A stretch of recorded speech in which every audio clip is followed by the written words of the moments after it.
Super Bazar అభివృద్ధికి కృషి చేయడం జరుగుతుందని నూతన చైర్మన్ ప్రసంగి ఆదినారాయణ పేర్కొన్నారు.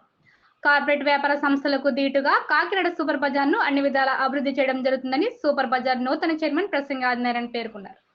శనివారం కాకినాడ సూపర్ బజార్లో నూతన కార్యవర్గం ప్రమాణ స్వీకారం చేశారు. ప్రమాణం స్వీకారం చేసిన వారికి కాకినాడ సిటీ ఎమ్మెల్యే వనమాడి కొండబాబు అభినందనలు తెలిపారు. ఈ సందర్భంగా చైర్మన్ ప్రసంగి ఆదినారాయణ మాట్లాడుతూ సూపర్ బజార్లో ఖాతాదారులకు మెరుగైన సేవలు అందించడం జరుగుతుందని ఆయన తెలిపారు.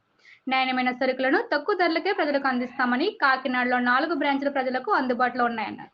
ఈ కార్యక్రమంలో సీఈఓ వి శివాజీ గణేష్, వైస్ చైర్మన్ కృష్ణవేణి, డాక్టర్లు యాళ్ల పట్టాభిరామయ్య, బి బాలకృష్ణ, ప్రసాద్, ఆదినారాయణ, పైడిరాజు, ముమ్మిడి పవన్ తదితరులు పాల్గొన్నారు.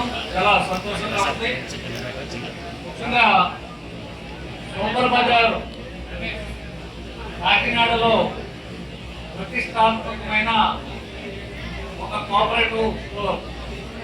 ఎందుకంటే స్వర్గీయ శ్రీ వివేకానంద మూర్తి గారు ఐఏఎస్ గారి సహకారంతో 1963లో స్థాపించి 2002వ సంవత్సరంలో ఆంధ్రప్రదేశ్ పరస్పర సహకార సంఘంగా ఏర్పడడం, అదేవిధంగా ఈరోజు దినదినాభివృద్ధి చెంది సూపర్ బజార్ అంటే కాకినాడలో ఒక బ్రాండ్ ఇమేజ్ గా తీర్చిదిద్దిన ఘనత స్వర్గీయ ఎస్ఆర్ఎంపీ చౌదరి గారిది, అదేవిధంగా ఐఏఎస్ ఆఫీసర్ వివేకానంద గారి.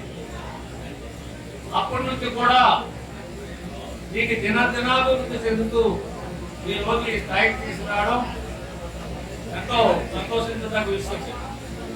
దాంట్లో ఈరోజు కొండబాబు గారు, శారద గారి సహకారంతో, అదేవిధంగా మా సోదరులు డైరెక్టర్లు జనమంతులు సహకారంతో నన్ను ఎన్నుకోవడం, అదేవిధంగా నాకు పూర్తి మద్దతు ఇవ్వడం వారికి ప్రత్యేక అభినందనలు.